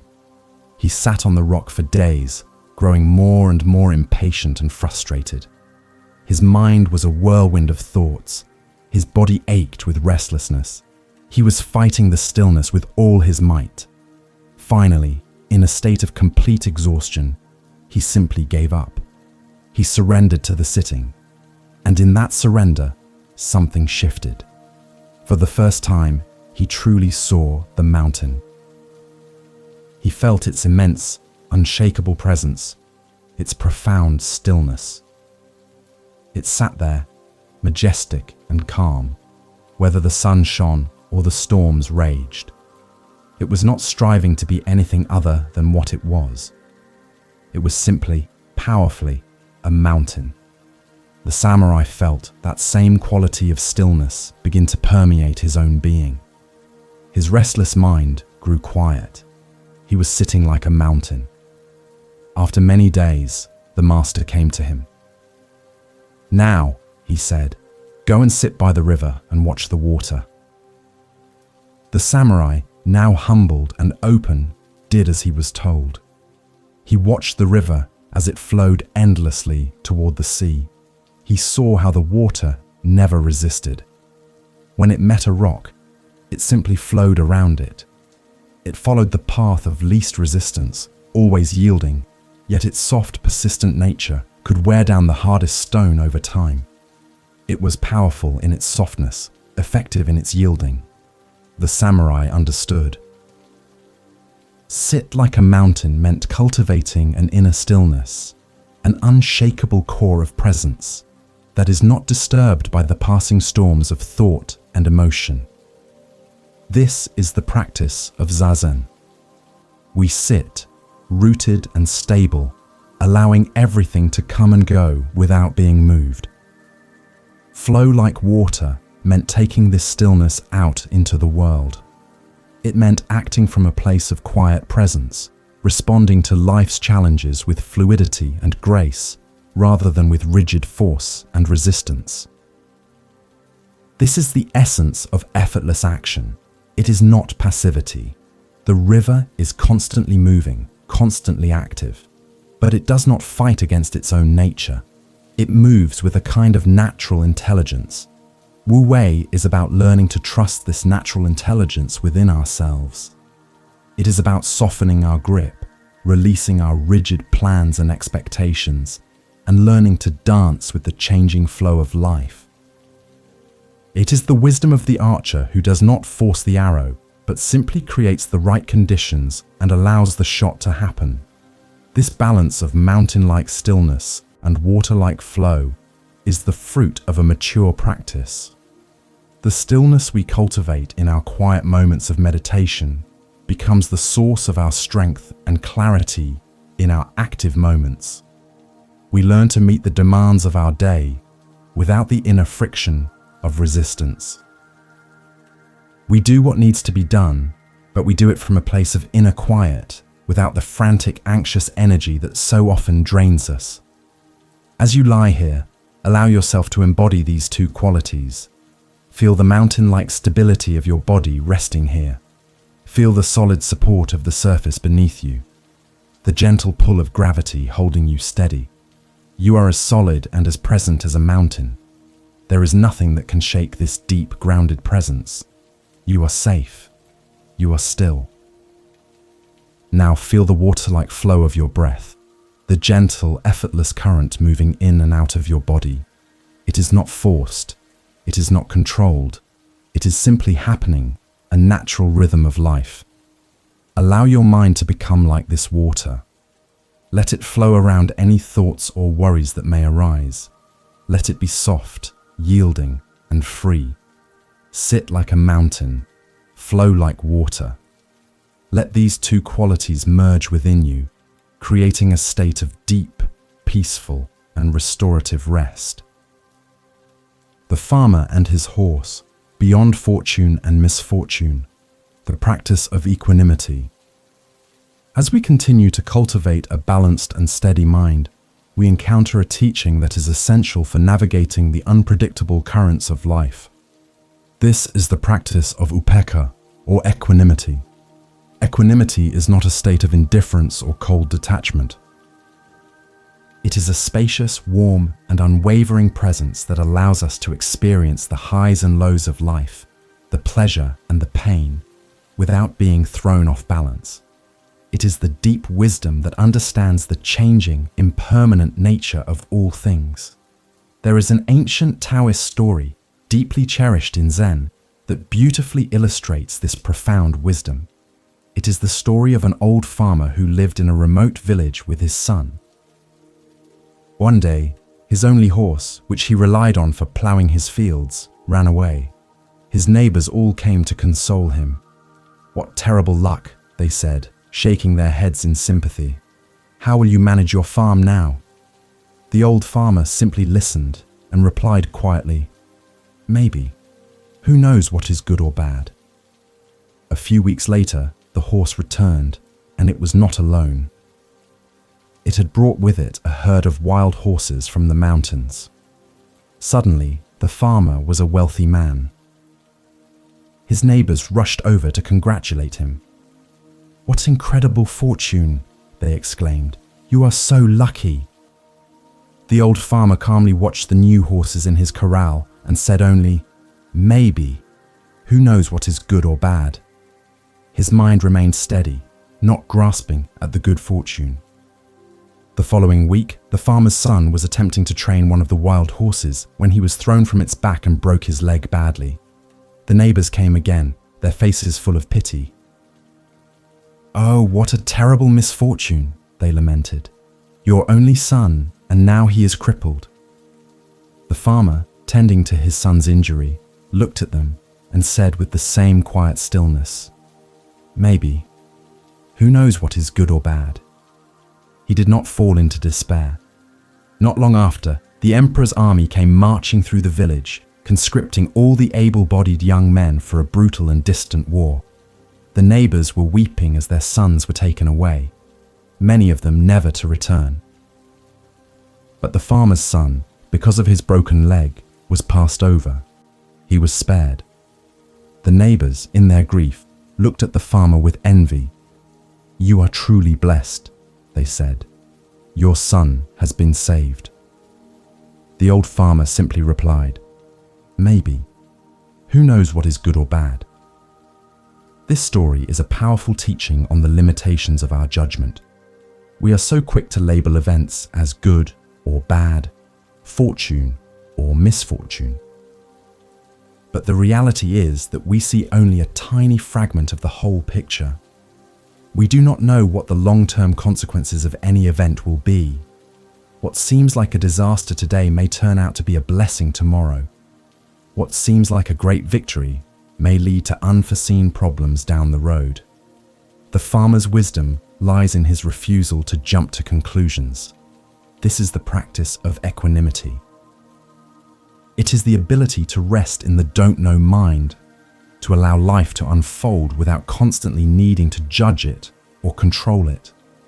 It is a deep trust in the flow of life, even when it is uncomfortable or painful. It is the understanding that both pleasure and pain, gain and loss, praise and blame, are like the weather. They come and they go. They are impermanent. Our peace does not have to depend on them. When we lack equanimity, our happiness is like a yo-yo, constantly going up and down with the changing circumstances of our lives. We get a promotion, and we are on top of the world. We receive a criticism, and we are plunged into despair. We are constantly being pushed and pulled by external events, like a leaf blown about in the wind. This is a very stressful and exhausting way to live. It is a state of constant inner friction and unsatisfactoriness. Equanimity is the inner mountain that we cultivate through our meditation practice. It is a spaciousness of heart that can hold both joy and sorrow with the same gentle, loving awareness. It is not that we stop feeling. We still feel the sting of loss and the warmth of love. But we are no longer identified with the feelings. We are the vast, open sky that allows the clouds of emotion to pass through without being disturbed. As you lie here, resting in the stillness, let this story of the farmer settle into your being. Let go of the need to evaluate your day as good or bad. Let go of worrying about tomorrow or regretting yesterday. Simply rest in this present moment, just as it is. Whatever sensations are in your body, let them be there. Whatever thoughts are in your mind, let them be there. Meet it all with the farmer's quiet wisdom. Maybe. This is not a passive resignation. It is an active, wise, and courageous engagement with life. It is the source of a deep and unshakable peace, a peace that does not depend on things going our way. It is the freedom to be at ease with the unfolding mystery of life. Rest in this spacious, equanimous heart. It is your true home. It is the ground of deep, restorative sleep. The strawberry and the tigers, presence in the face of fear, the preciousness of now. We come now to a story that is small, sharp, and incredibly potent. It is a story that encapsulates the entire Zen path in a single, vivid image. It speaks to our human condition, caught between the past and the future, facing the inevitability of our own impermanence. And yet, It points to a radical and profound source of joy and freedom that is available to us in any and every moment, no matter how precarious our situation may seem. It is the story of the strawberry and the tigers. A traveler is walking through a field when she comes across a ferocious tiger. She flees, the tiger chasing close behind her. She comes to the edge of a high cliff, and seeing no other way to escape, she grabs hold of a thick vine and swings herself down over the edge. As she hangs there, clinging to the vine, she looks down and sees another tiger on the ground below, waiting to devour her. The situation seems utterly hopeless. The tiger of the past is behind her, and the tiger of the future is waiting for her. Then, to make matters worse, she looks up and sees two mice, one white and one black, who have begun to nibble at the vine she is holding onto. She watches as they systematically chew through the strands. The white mouse represents the day, and the black mouse represents the night. Time is running out. The vine, her very life, is slowly but surely being eaten away. Her predicament is the predicament of every human being, suspended in time, facing an inevitable end. She is filled with fear and despair. There seems to be no escape, no solution. But then, just as she is about to give up all hope, she notices something. Growing out of a small ledge on the cliff face, right next to her, is a wild strawberry plant. And on that plant is a single perfect ripe strawberry, glowing like a tiny red jewel in the sunlight. In that moment, forgetting the tiger above, the tiger below, and the mice chewing at the vine, she reaches out with her free hand, plucks the strawberry, and puts it in her mouth. And the story ends with a single, simple sentence. How sweet it tasted. In the midst of the ultimate peril, surrounded by death and the relentless passage of time, she finds a moment of perfect, unadulterated joy. She finds the sweetness of the present moment. This is not a denial of the danger. The tigers are real. The mice are real, but the strawberry is also real. And in that moment, the strawberry is the only thing that matters. This is a radical teaching on the power of presence. Our minds are so often like this traveler. We are tormented by the tiger of our past, our regrets, our mistakes, our old wounds. And we are terrified of the tiger of our future, our worries, our anxieties, our fear of illness, old age, and death. We are so preoccupied with these two tigers that we completely miss the strawberry that is growing right in front of us, the sweetness of the here and now. The practice of mindfulness is the practice of noticing the strawberry. It is the gentle but firm training of the mind to come back again and again to the direct sensory experience of this present moment. It is feeling the warmth of the sun on your skin. It is truly tasting the food that you eat. It is hearing the sound of a bird singing. It is feeling the simple, miraculous rhythm of your own breath. These are the strawberries that are always available to us, no matter what our external circumstances may be. The Zen master, Thich Nhat Hanh, often spoke of ordinary miracles. He reminded us that to be alive, to be able to walk on this green earth, to have eyes that can see the blue sky, is a miracle.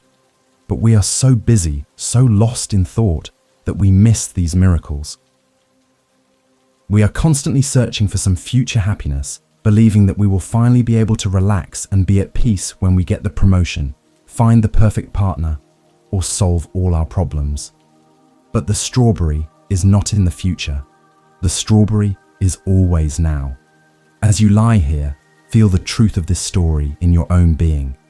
Perhaps there are tigers in your life, worries about work, about health, about relationships. These may be very real concerns. But for just this moment, can you let them go? Can you bring your attention to the strawberry of this present moment? The strawberry might be the simple sensation of your head resting on the pillow. It might be the feeling of the soft blanket against your skin. It might be the gentle, rhythmic rising and falling of your own chest. Find your strawberry. Whatever it is, bring your full, undivided attention to it.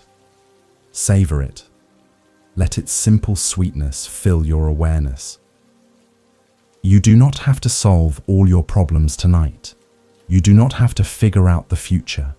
Your only task is to taste the strawberry of this one single, precious moment. In this simple act of presence, there is a profound peace. There is a deep rest. There is a freedom that no tiger can ever take away. Chop wood, carry water, finding the sacred in the ordinary. Practice in daily life. After journeying through so many profound stories and subtle teachings, it is possible for the mind to believe that spiritual awakening is a distant goal, an extraordinary experience reserved for monks in remote monasteries or sages meditating in caves. We can begin to think that our ordinary lives, with their routines and responsibilities, are an obstacle to practice. But one of the most essential teachings of Zen turns this idea completely on its head. It reminds us that the ultimate practice is not an escape from our lives, but a total immersion within them. This wisdom is beautifully captured in a famous Zen saying, "Before enlightenment, chop wood, carry water. After enlightenment, chop wood, carry water." This simple phrase holds a universe of meaning. It points to the truth that enlightenment is not about achieving some supernatural state where we float above the mundane realities of life. It is about learning to perform the most ordinary tasks with an extraordinary quality of presence and awareness. The sacred is not somewhere else. It is right here, hidden within the ordinary. There is a story of a young, ambitious monk who entered a monastery with a burning desire for enlightenment. He imagined that his master would give him secret mantras, complex visualization practices, or profound philosophical texts to study. He was ready for the hard work, the dramatic effort, the heroic spiritual journey. He wanted to have visions, to experience states of cosmic consciousness, to become someone special. He was searching for the extraordinary. To his great disappointment, the only instruction his master gave him was to work in the monastery kitchen and to tend the garden.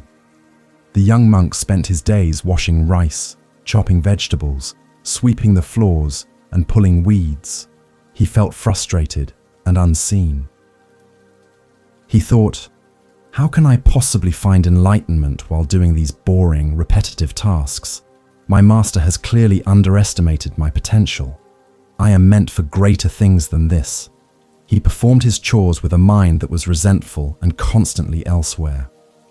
One day, he could no longer contain his frustration. He went to the master and complained. "Master," he said, "I came here to learn the highest truths of the Dharma, but all I do is chop wood and carry water. When will my real training begin?" The master looked at the young monk, his eyes filled with a gentle, knowing compassion. He did not scold him. He simply asked, "Have you finished chopping the wood for the kitchen fire?" "Yes," the monk replied. "And have you carried the water from the well to fill the large pots?" "Yes, I have," the monk said impatiently. The master then smiled and said, "Your training is happening in every moment. When you are chopping wood, just chop wood. When you are carrying water, just carry water. When your mind is fully present with the task at hand, that is Zazen. That is enlightenment. There is no other secret." In that moment, the young monk's world was turned upside down.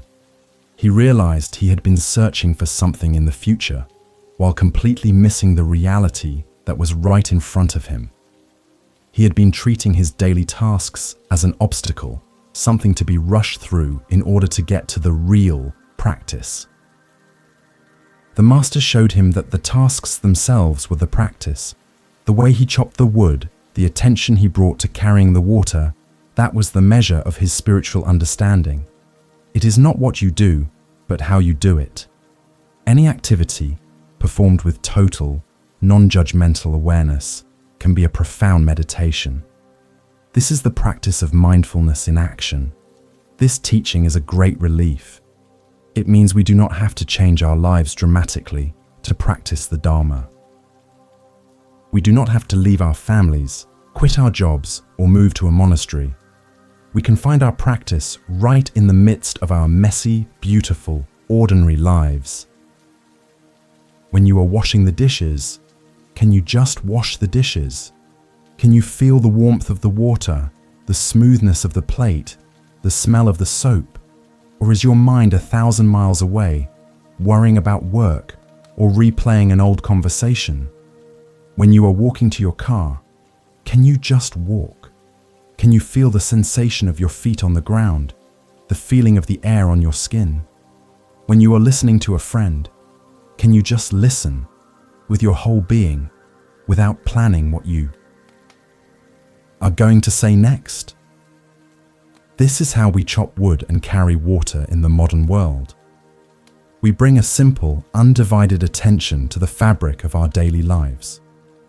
As you lie here, feel the simplicity of this moment. The only task is to rest. Can you bring your full attention to the act of resting?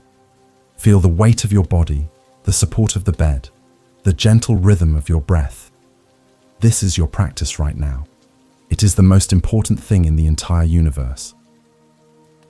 There is nothing more spiritual than this. Let go of the search for something more, something better. The sacred is here, the peace is now. In the simple, ordinary miracle of just being, the three baskets as a single path, integrating sila, samadhi, and prajna. We have journeyed together through the three great baskets of the Pali Canon, the Tripitaka. We explored the Vinaya, the basket of discipline, which gives us an ethical foundation for our lives. We have listened to the suttas, the basket of discourses, which inspire our hearts with the living words of the Buddha. And we have delved into the Abhidhamma, the basket of higher doctrine, which provides a detailed map of the inner landscape of the mind. It may seem as though these are three separate paths, but in reality, they are one. These three baskets correspond to the three essential pillars of the Buddhist path: Shratla, which is ethical conduct; Samadhi, which is concentration or meditation; and Prajna, which is wisdom or insight. They are not a linear progression, where you perfect one before moving to the next. Rather, they are like the three legs of a tripod. Each one supports and is supported by the other two. Together, they create a stable and complete path to liberation. Let us imagine a master boat builder who lives in a village by the sea. She is renowned for building boats that are not only beautiful and swift, but also incredibly seaworthy, capable of navigating the most treacherous storms. A young apprentice comes to her, eager to learn her craft. The master takes him on as a student and begins to teach him the three essential skills of boat building, which correspond to the three baskets. First, she gives him the tools for measurement and safety. She teaches him how to use the plumb line, the square, and the level to ensure that the boat's frame is true and strong. She teaches him the rules of the workshop, how to care for the tools, how to respect the materials, and how to work in a way that is safe for himself and for others. This is Shula, the discipline of the Vinaya. It is the essential foundation, ensuring that the vessel will be strong, reliable, and built with integrity. Without this ethical foundation, any spiritual practice is built on sand. Next, the master shares with the apprentice the great stories of the sea. She tells him tales of the legendary navigators of the past, their courage, their intuition, their deep respect for the ocean. She shows him drawings of the stars and teaches him how to read the clouds and the currents. These stories fill the apprentice's heart with inspiration and a deep love for the sea. This is the role of the suttas. They are not just rules or theories. They inspire us. They give our practice a heart. They connect us to a living lineage of wisdom. They cultivate samadhi, a focused and inspired mind. Finally, the master unrolls the detailed blueprints of the boat. These plans show the precise measurements and angles of every single piece of wood, the complex geometry of the hull, the intricate design of the rigging. The blueprints are complex and require deep study. They reveal the underlying principles of hydrodynamics and engineering that make the boat not just beautiful, but functional. This is the Abhidhamma, the prajna, the deep wisdom. It is the analytical understanding of how and why the boat works, the clear insight into the laws of cause and effect. The apprentice sees that all three of these are essential. Without the ethical discipline, the boat would be weak and untrustworthy. Without the inspiring stories, he would have no heart for the work, no love for the sea, and without the detailed blueprints, he would not have the wisdom to construct a vessel that could actually sail. The three work together, seamlessly. The discipline makes the mind calm enough for meditation. The meditation makes the mind clear enough for insight. And the insight reveals the wisdom of living an ethical and compassionate life. So it is with our own journey. Our commitment to live a kind and harmless life, shaila, calms the mind and reduces the inner friction of guilt and regret. This calm mind is then able to settle into meditation, samadhi, developing a stable and clear attention. This stable attention, in turn, becomes the powerful lens through which we can see the true nature of reality, prajna, understanding impermanence, unsatisfactoriness, and no self. Each part of the path enriches the others. The great teacher Jack Cornfield emphasizes this integration. He speaks of bringing the wisdom of our meditation practice off the cushion and into our daily lives, into our relationships, our work, and our communities. The goal is not to become a good meditator. The goal is to become a wise and compassionate human being. The boat is not built to be admired in the workshop. It is built to sail on the vast and unpredictable ocean of life. As you rest here, feel these three strands weaving together within you. Feel the simple goodness of your intention to rest, to be peaceful, to cause no harm. This is shaila. Feel the gentle, focused attention on your breath, the heart of samadhi, and feel the quiet, accepting wisdom that allows everything to be just as it is, without struggle. This is prajna. They are all here in this one simple moment of rest. You are the boat builder, and you are the boat. And the boat is becoming ready to sail, carried by the gentle currents of the breath into the vast, silent ocean of deep sleep. The moon in a dewdrop, emptiness and form, the heart of prajna paramita.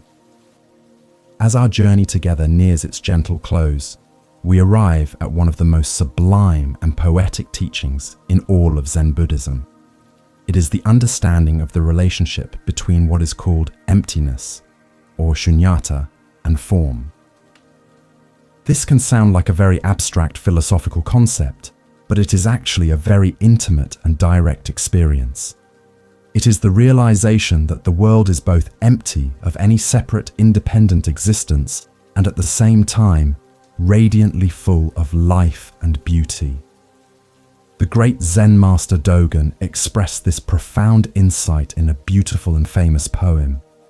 He wrote about his experience of enlightenment, not as some grand explosive event, but as a quiet, subtle shift in perception. He was sitting in meditation late one night, looking out at a garden illuminated by the full moon. He noticed a single drop of dew clinging precariously to the tip of a blade of grass. And within that tiny, fragile drop of water, he could see the perfect reflection of the entire moon. He wrote, "The moon in a dewdrop.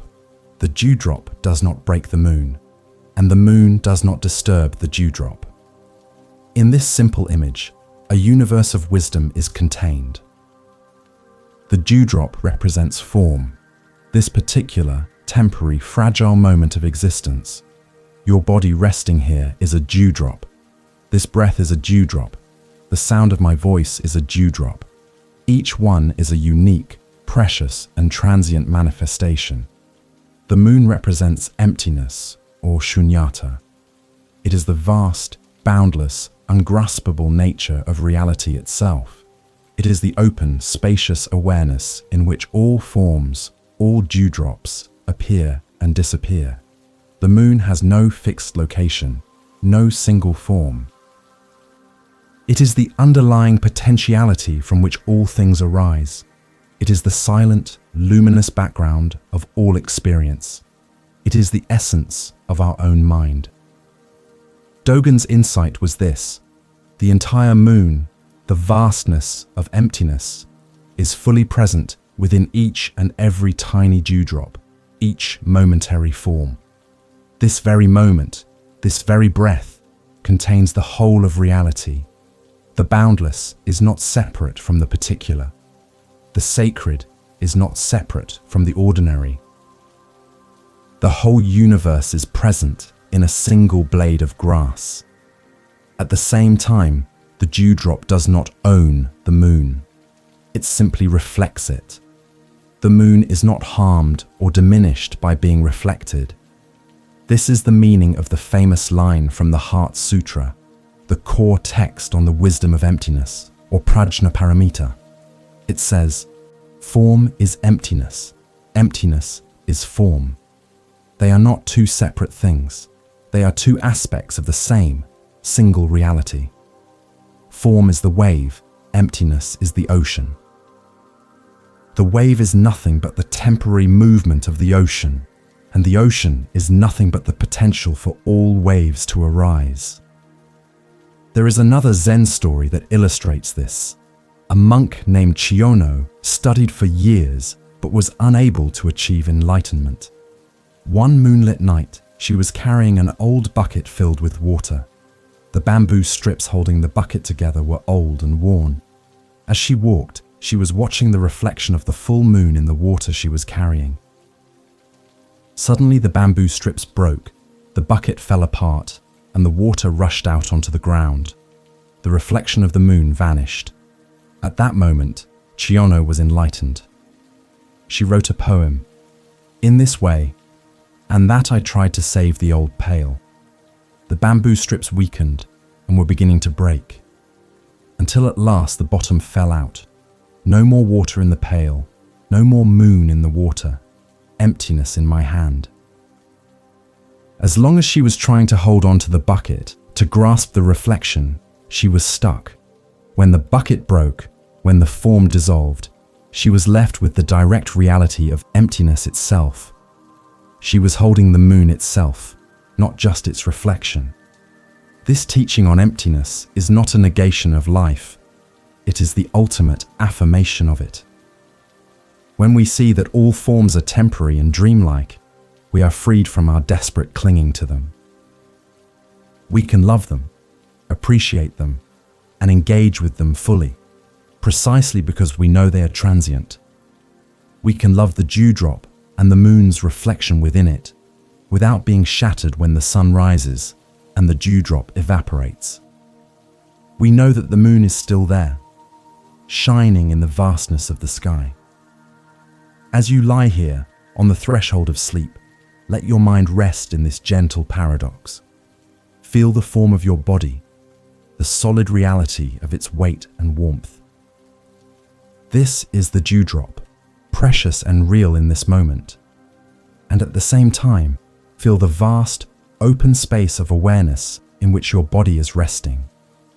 This is the moon, the boundless, silent presence that you are.